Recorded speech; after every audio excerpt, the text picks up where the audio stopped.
On this month's segment of North Central Outdoors, Jim Dooley takes a look back at the recently completed deer season. Hello and welcome to the January edition of North Central Outdoors. I hope everyone had a wonderful Christmas and a good New Year, and everybody's looking forward to a productive 2017. Today on the show, I'd like to just mention a few things that I think would be of interest to the sportsmen and the fishermen here in Macon County and the surrounding area. As by the time this show airs, our deer season will be over. We had a pretty good season. The biggest problem with the season that I've been able to see is the fact of the weather. In October it was too hot, and then toward the latter part of the season it was maybe a little too cold. And then when we had our doe hunts, our antlerless hunts that were on private lands only back, they were from January 9th through the 13th, it was very, very windy and rainy. If you want to look at the overall harvest, the harvest, I think it's not official yet, but I think that the harvest will be down. And I say that due to the fact that our harvest and the kill is based a whole lot on weekends.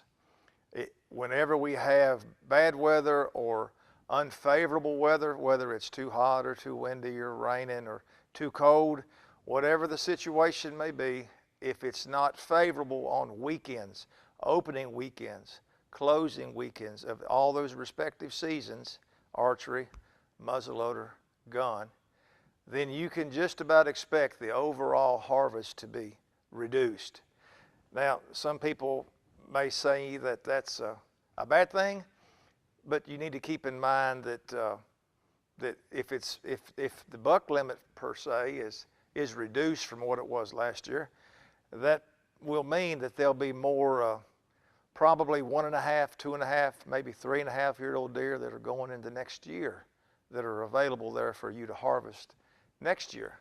So probably the big problem, the big thing that really needs to be done, that hopefully will be done when all the figures are tabulated, is that our antlerless harvest, our doe harvest, will be somewhat what it was last year. Because with our doe harvest, that's what we do to regulate the population growth.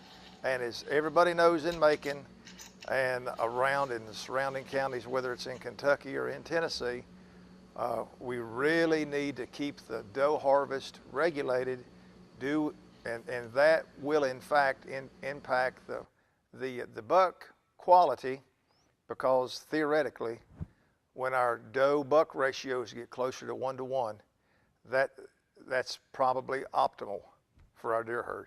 So hopefully when it's all said and done, the bad weather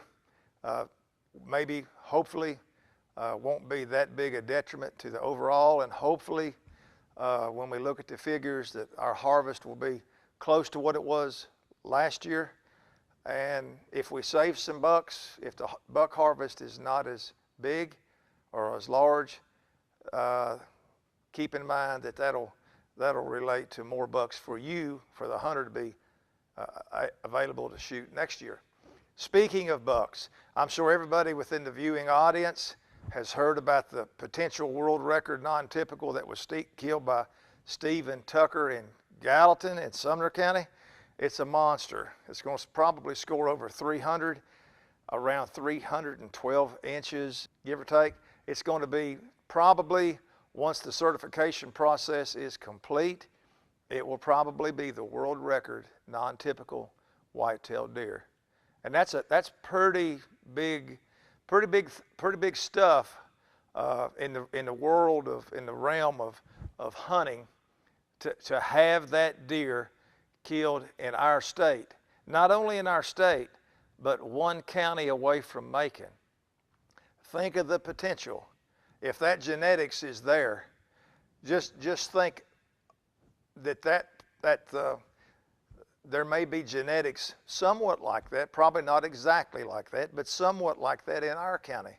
So I would just encourage everybody, If you have leases, if you have properties, now's the time that you need to go on there and look for deer trails, put out salt blocks, get plans for the spring to put out food plots, and I think that it's just an indicator to me that this area of Middle Tennessee may possess have the potential to produce, maybe not that big, but big quality whitetail deer, and the limiting factor on that being produced is their habitat. And the thing that you as a hunter can do to improve that is to provide food in the form of food plots, and 2, minerals. Because as everybody knows, when a deer eats food, the very first thing that he eats food for is to provide for his basic nutrition. Everything additional that he eats, all the additional minerals he brings into a system, that's what goes into the production of those antlers. So be heavy on the mineral blocks and on mineral supplements, and keep those food plots, get them put in this spring and keep them year round. And it may be you may go to your stand one day and see a deer, maybe not as big as that one, but a deer of that same quality on your lease or the property that you own. So I encourage you to try to do it, and hopefully you'll have good results from it. Now, this process is not complete yet.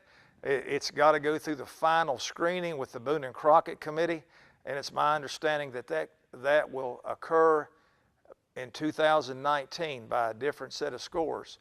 So we won't know officially until then, but it really does look like that buck that was killed by Stephen Tucker will be a new world record for non-typical whitetail, which like I say is pretty exciting.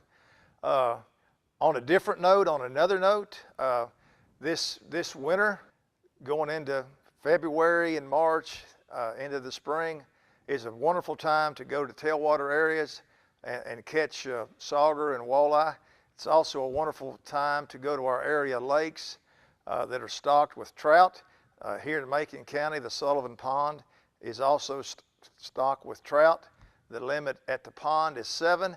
You also need to have all of your licenses at the Sullivan Pond. You need to have a trout stamp if required, a license. A trout stamp is not required with a senior citizen's license, but check the regulations. You are required to have a license, and if the law requires it, you are required to have a trout stamp at Sullivan's Pond. Limit 7. Go and enjoy yourself. It will be stocked during the month of January. Look at your guide for the specific day. Those are all conditional on weather. If the weather's bad on the roads or something happens at the hatchery, it won't be that day, but opportunity for Macon County. If you're fishing below the tailwater areas of our reservoirs, Cordell Hull, Old Hickory Lake, and even as far west as Percy Priest, during these cold winter months, it would be highly recommended to wear a life jacket. You can get a automatic inflatable type life jacket that goes over your clothing. Excellent.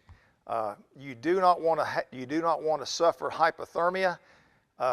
Cold water kills. If you're in a duck boat, duck season's in till the latter part of January, and then goose season's in February some. So if you're in a boat of any kind, you need to wear your life jacket. Cold water kills. Wear it on you. It's not enough if you're in a boat to have it under all your stuff, your decoys, your guns, your ammunition, your food, everything you put in your blind. It's not enough to have it in the boat. This time of year, you need to have it on you. Wear it. It saves your life. Also, there'll be some things coming up this spring with turkey season. I know everybody's probably already looking forward to that as a new season.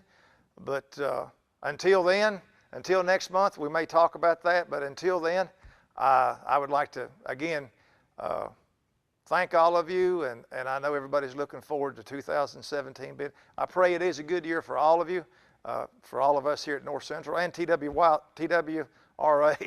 We pray that you have a very good new year, good 2017. And always keep in mind and remember that hunting and even fishing safely and respectfully is no accident. See you next month.